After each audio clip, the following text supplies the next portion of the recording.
Good afternoon student. आज हम लोग अपनी इस नई क्लास में ये सेकेंड ईयर का जो आपका प्रथम प्रश्न पत्र है फूड एंड न्यूट्रिशन वाला, उसकी क्लास को आज स्टार्ट करेंगे। पिछली क्लास में हम लोगों ने अपने आहार एवं पोषण के बारे में जाना था कि आहार क्या होता है, पोषण, डाइट, संतुलित आहार, बैलेंस डाइट, इन सभी चीज़ों को जाना था। आज हम लोगों का जो आपकी सिलेबस के अकॉर्डिंग जो आपकी टॉपिक है आपका पोषण एवं स्वास्थ्य, यानी कि न्यूट्रिशन एवं हेल्थ के बारे में जानेंगे कि हमारा पोषण से स्वास्थ्य किस प्रकार प्रभावित होता है या स्वास्थ्य का पोषण से क्या संबंध होता है, इनका क्या रिलेशन होता है। इन सारी चीज़ों को हम लोग अपनी इस क्लास में देखेंगे।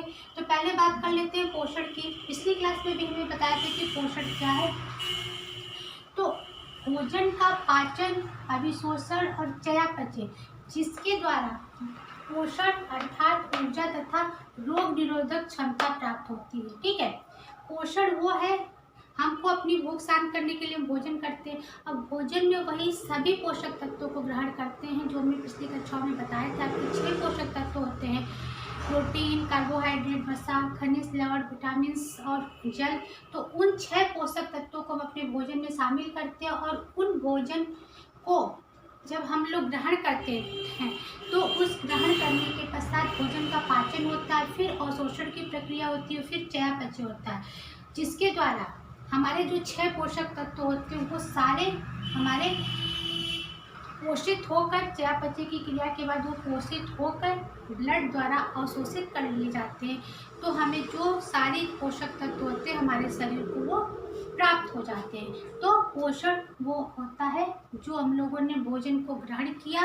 हाँ, भोजन को ग्रहण करने के बाद चाहे भोजन आपका ठोस रूप में हो, चाहे द्रव्य रूप में हो, चाहे सेमी लिक्विड हो, भोजन जिस भी फॉर्म में आपने उसको लिया, उस भोजन का पहले पाचन हुआ, फिर उसके अवशोषण की प्रक्रिया हुई, फिर चयापचय हुआ। चयापचय जो सबसे लास्ट की प्रक्रिया होती है, इसमें रक्त नलिकाओं द्वारा सारे पोषक तत्व समाहित कर लिए जाते हैं और पूरे शरीर में उनको फैला दिए जाते हैं। तो चयापचय की क्रिया जो होती है भोजन में सबसे लास्ट में होती है, उसके द्वारा ही हमारे सारे पोषक तत्व जो होते हैं शरीर में मिल जाते हैं और उन पोषक तत्वों से हमें ऊर्जा मिलती है। ठीक है, और रोग प्रतिरोधक क्षमता प्राप्त होती है, जिससे हमारे शरीर को रोगाणुओं से लड़ने में मदद मिलती है। तो ये बात हो गई पोषण की, पोषण क्या होता है। अब बात कर लेते हैं पोषण के प्रकार के। तो पोषण 2 प्रकार का होता है। ठीक है, पोषण 2 प्रकार का होता है।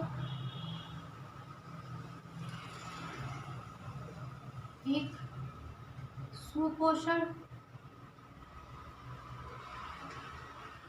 तथा दूसरा आपका है कुपोषण।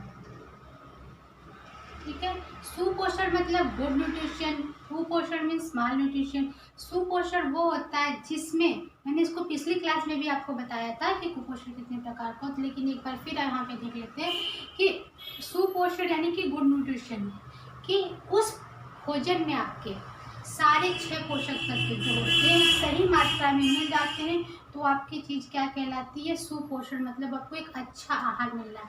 बैलेंस डाइट को हम एक सुपोषण की स्थिति में लेते हैं।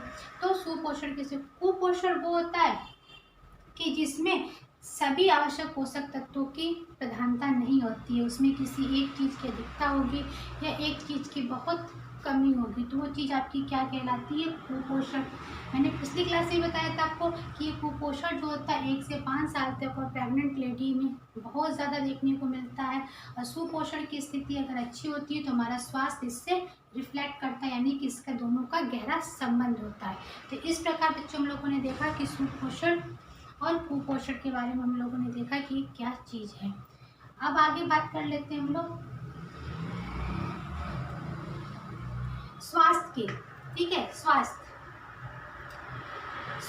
शब्द ये एंग्लो सैक्सन शब्द का है जो हेल्थ से लिया गया है। ठीक है, स्वास्थ्य में अगर आप हम लोग इनको 3 शब्दों में ही इनको डिफाइन कर सकते हैं कि स्वास्थ्य हमारा क्या होता है। स्वास्थ्य में हमारी सुरक्षा होगी, निरोगता होगी तथा समग्रता होगी। हाँ, शरीर हमारा सुरक्षित रहेगा, निरोगता मतलब कोई रोग नहीं होंगे हमारे शरीर में, और फिर हमारा जो ये समृद्धता है मतलब सब कुछ करने में हम लोग सक्षम होंगे कि हम अपनी हर कार्य को कर सकते हैं। तो स्वास्थ्य हमारे शरीर का संबंध पोषण से होता है।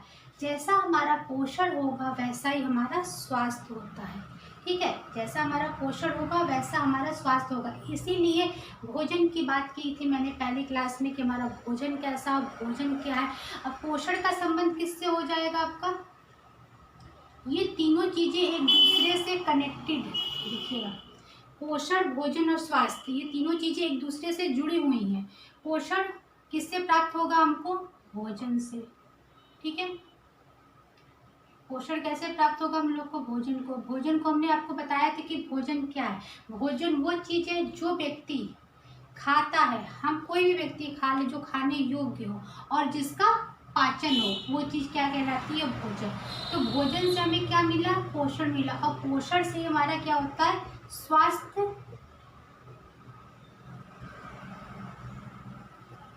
स्वास्थ्य संबंधित होता है। भोजन में हमने खाया, भोजन से हमें क्या मिला, आपको पोषण मिला, पोषण से हमें स्वास्थ्य का उससे संबंध हो जाता है, पोषण से हमारा स्वास्थ्य अच्छा होगा। तो ये तीनों चीजें एक दूसरे को कनेक्ट करती है। अब भोजन के बारे में हम लोग जानते हैं कि हम लोग भोजन कैसा करना चाहिए, और भोजन में क्या होने चाहिए, हमारे पोषक तत्व होने चाहिए।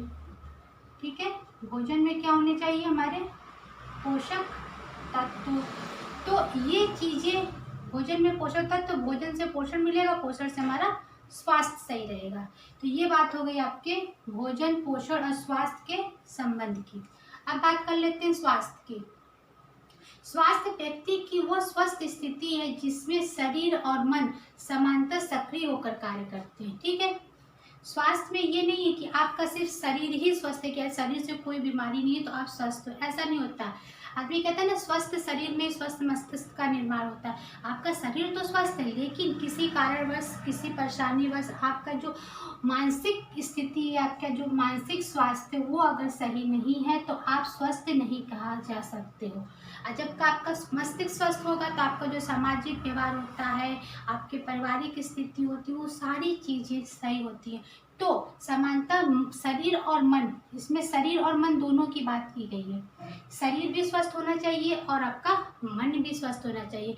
तो शरीर को स्वस्थ रखने के लिए हम अपने भोजन में सब चीज़ ग्रहण करते हैं, और स्वास्थ्य, मन की स्थिति को सही रखने के लिए हम अच्छे पॉजिटिव सोचते हैं, अच्छी संगतों में रहते हैं, अच्छी सोशलाइटी में रहते हैं। तो हमारे मन से जो चिंता होती है, निगेटिवपन होता है, वो चीज़ें हटती हैं। योग से, आपकी एक्सरसाइज से, ये सारी मन की स्थिति यानी कि मन स्वस्थ होता है। अच्छी किताबों को पढ़ने से, मोटिवेशनल किताबों को पढ़ने से जो मन का स्वास्थ्य होता है, मन को तुमको खाना नहीं देना, मन को, तो मन को स्वस्थ रखने के लिए कुछ, और आपके जो पसंदीदा कोई वर्क करता है, जैसे किसी के बहुत राइटिंग करने का शौक होता है तो वो राइटिंग करता है, पेंटिंग, तो जो उसकी दिलचस्पी जिस कार्य में होती है उस कार्य को अगर वो व्यक्ति करता है तो उसका मन स्वस्थ होता है। जब मन और शरीर दोनों स्वस्थ होंगे तो व्यक्ति साधारणतः कार्य करता है, तो वो स्थिति क्या कहलाती है, हमारी अच्छे स्वास्थ्य को प्रेजेंट करती है। तो स्वास्थ्य व्यक्ति की वो स्थिति है, स्वास्थ्य व्यक्ति की वो स्थिति है जिसमें व्यक्ति का शारीरिक और मानसिक दोनों समानता एक सक्रिय होकर अपने कार्य को करते हैं, तो क्या कहलाता है, व्यक्ति का स्वास्थ्य कहलाता है कि हमारा स्वास्थ्य कैसा है। क्योंकि स्वास्थ्य का सबसे गहरा संबंध हमारे भोजन से मिलने वाले हमारे पोषण से है। तो ये तीनों चीज,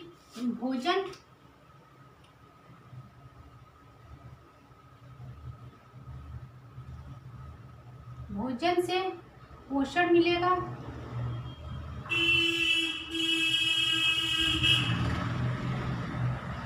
और पोषण से क्या होगा, स्वास्थ्य आपका सही होगा। तो ये तीनों चीजें एक दूसरे पे डिपेंड करती हैं। तो हमें अपने इस पूरे डिपार्टमेंट में जो आपका ये पूरा होम साइंस, इसमें आहार एंड न्यूट्रिशन यानी कि फूड एंड न्यूट्रिशन का पूरा जो आपका ये पेपर है, उसमें हम लोगों को सारी चीज़ें देखनी पड़ेंगी कि भोजन कैसा हो, भोजन से मिलने वाला पोषण कैसा हो, पोषण से हमारा स्वास्थ्य कैसा हो। तो ये जो स्वास्थ्य का है तो ये हर एज अकॉर्डिंग के हिसाब से होगी। हाँ, हर व्यक्ति अलग अलग कार्य करता है, उसकी लिंग, उसकी क्षमता, उसका जो कार्य करने की प्रोग्रेस है, उसके हिसाब से उसका भोजन होगा, उसी हिसाब से उसका पोषण होगा, उसी हिसाब से उसका स्वास्थ्य होगा, स्वास्थ्य डिपेंड करेगा। तो ये जो आपका स्वास्थ्य है और पोषण का संबंध, स्वास्थ्य और पोषण का संबंध क्या है, इस चीज़ को भी हम लोग अभी आगे देखेंगे। पहले हम लोग देख लेते हैं कि जो ये स्वास्थ्य है आपका, इसको प्रभावित करने वाले कौन कौन से फैक्टर हो जाते हैं। स्वास्थ्य को प्रभावित करने वाले मतलब कि किस चीज़ की कमी होगी तो हमारा स्वास्थ्य प्रभावित होगा, हमारा स्वास्थ्य अच्छा नहीं होगा। देखिए यहाँ पे बात की गई है पहले पोषण आहार की, ठीक है। स्वास्थ्य के लिए पोषण आहार यानी कि हमारे भोजन की बात आ गई, तो हमारा भोजन कैसा हो, उसमें सारे पोषक तत्व हों और सारा मतलब एक बैलेंस डाइट आपको मिलती है, तो हमारा स्वास्थ्य कैसा होगा, बहुत अच्छा होगा। और ये जिम्मेदारी किसकी होगी, चूँकि गृहिणी घर को संभालती है, तो उसे आहार एवं पोषण के बारे में जानकारी होना बहुत आवश्यक होता है कि अगर बच्चा स्कूल गोइंग है या उसके वृद्धि और विकास की प्रक्रिया चल रही है तो उसे प्रोटीन डाइट हम अधिक देंगे। अगर बच्चा किशोरावस्था तक है तो उस समय उसके वृद्धि विकास की प्रक्रिया रुक जाती है थोड़ी एक एज पे जाके, तो उसके लिए आहार डाइट अलग होगी। कोई वृद्धावस्था के व्यक्ति है तो जब हम लोग है तो उसके शरीर में कैल्शियम की मात्रा धीरे धीरे कम होती है, हमको प्रोटीन की मात्रा और कैल्शियम की मात्रा को बढ़ा देनी चाहिए, कार्बोहाइड्रेट की मात्रा को कम कर देनी चाहिए। तो ये सारी चीज़ें कुछ जानकारियाँ होती हैं गृहिणी को, जिससे पोषण आहार में हमको मिलती हैं, हमको किस प्रकार का आहार देना चाहिए, तो उस स्वास्थ्य का संबंध इससे होता है। जो 6 पोषक तत्व मैंने बताए थे आपको, प्रोटीन, कार्बोहाइड्रेट, वसा, विटामिन, खनिज लवण, तो उन सभी चीज़ों को, उन सभी ग्रुप में से हमको ये सारे आहार लेने चाहिए। अब दूसरी बात आती है स्वच्छता की, यानी कि साफ सफाई की। आप बाहर का कोई सामान खा लीजिए बरसात के मौसम में या कुछ चीज़ों में, तो तुरंत वो चीज़ हम लोगों को इफेक्ट करती है, हम बीमार पड़ जाते हैं। क्यों? क्योंकि बाहर के खानों में वो स्वच्छता, वो सफाई नहीं होती है। इसीलिए घर में हम लोगों को अपने खाने में स्वच्छता का बहुत ध्यान रखना चाहिए। साफ सफाई से किचन होना चाहिए और उसमें एक बासी खाना होता है, मतलब आदमी फ्रिज में रखा हुआ खाना ज़्यादा देर तक के बाद नहीं खाना चाहिए, हमको ताज़ा और फ्रेश खाना खाना चाहिए, जिससे हमारा स्वास्थ्य प्रभावित ना हो। और तीसरी बात आती है शारीरिक शिक्षा की, मतलब फिजिकल एजुकेशन की। फिजिकल एजुकेशन में बच्चों सब कुछ बताया जाता है कि आप अपने शरीर को फिट रखने के लिए क्या करो, कैसी डाइट लो, कैसा एक्सरसाइज करो, मन को स्वस्थ रखने के लिए क्या करना चाहिए आपको, सारी चीज़ें। तो इसलिए शारीरिक शिक्षा की भी जानकारी हो तो हमारा स्वास्थ्य प्रभावित नहीं होता। अगर इसकी जानकारी हमें नहीं होती है तो हमारा स्वास्थ्य निश्चित तौर पर प्रभावित होता है, कोई ना कोई बीमारी, कोई ना कोई चीज़ हो जाती है। चौथी चीज़ होती है शुद्ध जल। हमारे शरीर में जल की मात्रा सबसे ज़्यादा होती है, इसलिए हमको हमेशा शुद्ध जल और साफ जल का यूज़ करना चाहिए, जिससे हमारा स्वास्थ्य प्रभावित ना हो। अगर हम बाहर का जल से दूषित होने वाली बीमारियां बहुत सी हो जाती हैं, जैसे बरसात के सीजन में टाइफाइड हो गया, आपका पेचिस हो गया, डायरिया हो गया, सब किससे होती हैं? गंदे जल के पानी के प्रयोग से होती हैं। बच्चे अक्सर बाहर कोई चीज़ पी लेते हैं, खा लेते हैं, तो उनको तुरंत डायरिया या लूज मोशन, आपका टाइफाइड, ये सब सारी बीमारियां हो जाती हैं। तो ये सारी चीज़ें, इसलिए हमें हमेशा शुद्ध जल का प्रयोग करना चाहिए। पांचवी चीज होती है शुद्ध वायु। शुद्ध वायु भी हमारे स्वास्थ्य को प्रभावित करती है। हम लोग घरों में सिर्फ पंखे और एसी का जो यूज़ करते हैं उससे भी हमारे स्वास्थ्य को बहुत ज़्यादा असर पड़ता है। अगर हम सुबह शाम मॉर्निंग वॉक में या शाम के समय शुद्ध वायु, प्राकृतिक वायु को ग्रहण करें तो हमारे स्वास्थ्य में बहुत अच्छा इफेक्ट आता है और हमारा स्वास्थ्य अच्छा रहता है। छठी चीज़ होती है निद्रा, यानी कि नींद। आजकल के इस भाग दौड़ की ज़िंदगी में व्यक्ति चिंतित ज़्यादा रहता है, उसके पास हज़ारों टेंशन है। आज एक टेंशन खत्म होती है, कल दूसरी टेंशन, बच्चों को पढ़ाई की टेंशन, हर क्षेत्र में जो जिस क्षेत्र में उसको उसी क्षेत्र की टेंशन होती है, उसके कारण हमारी नींद प्रभावित होती है। हाँ, हम अधिक से अधिक फ़ोन का इस्तेमाल, टीवी का, तो उससे हमारी नींद प्रभावित होती है। और जब आपकी नींद प्रभावित होगी तो हमारा स्वास्थ्य निश्चित माइनस होगा, यानी कि कम होगा। एक व्यक्ति को एक दिन में कम से कम 6 से 7 घंटे की नींद एक व्यक्ति को एक दिन में रात्रि के समय 6 से 7 घंटे की नींद जरूर लेनी चाहिए, जिससे हमारे जो सारे ऑर्गन्स थके होते हैं, सारी ज्ञानेंद्रियाँ, मांसपेशियाँ वो थकी होती हैं, वो फिर रिचार्ज हो जाती हैं अगले दिन में कार्य करने के लिए, और हम एक नई ऊर्जा के साथ कार्य को कर पाते हैं। इसलिए स्वास्थ्य को प्रभावित करने वाले कारक है, हमें अच्छी नींद लेनी चाहिए, अच्छे जल, अच्छा भोजन। इस सब चीज़ों को अगर हम लोग अपने लाइफ में शामिल करते हैं तो निश्चित तौर पे हमारा स्वास्थ्य अच्छा होगा, हम रोगों से बचेंगे और एक अच्छी ज़िंदगी जी सकेंगे, जिसमें हम लोग अपने कार्य को अधिक तत्परता से कर सकते हैं। ठीक है बच्चों, हम लोगों ने पोषण देखा, स्वास्थ्य के बारे में जाना, स्वास्थ्य को प्रभावित होने वाले कारक क्या है। अब स्वास्थ्य और पोषण में क्या संबंध होता है उनको देख लेते हैं।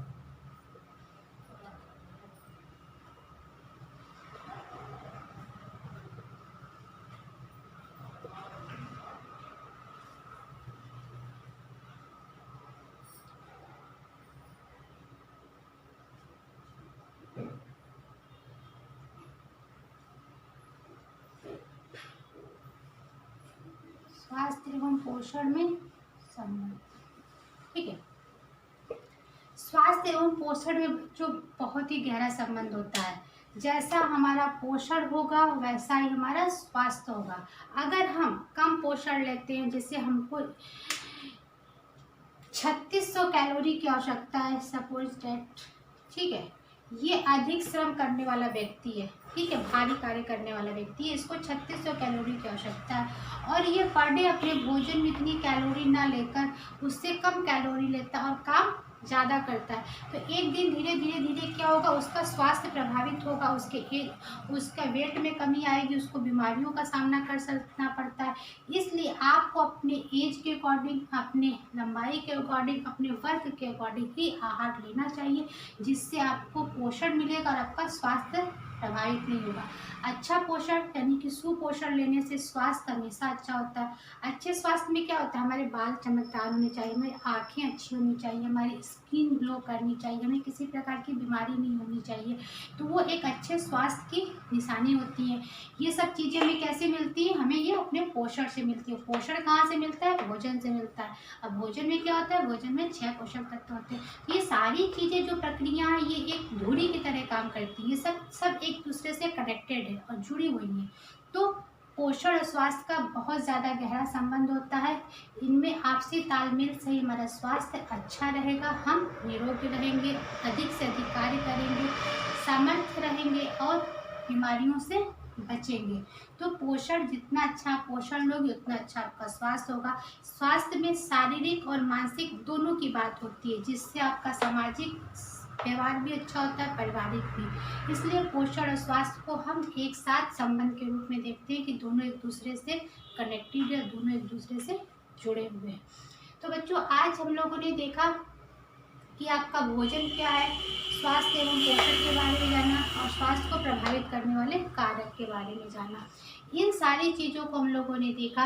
अब अपनी नई क्लास में हम लोग अपनी इसी यूनिट को आगे बढ़ाते हुए भोजन के कार्य, उनका जो भोजन का कंपोजिशन क्या होता है, क्या चीज़ें होती है, उन सारी चीज़ों को देखेंगे बच्चों। आज की क्लास में हम लोगों ने पोषण और स्वास्थ्य को समझा, इनके बारे में जाना। तो आज की क्लास के लिए इतना ही। हम लोग अपनी नेक्स्ट क्लास में एक नए टॉपिक के साथ मिलेंगे। Thank you.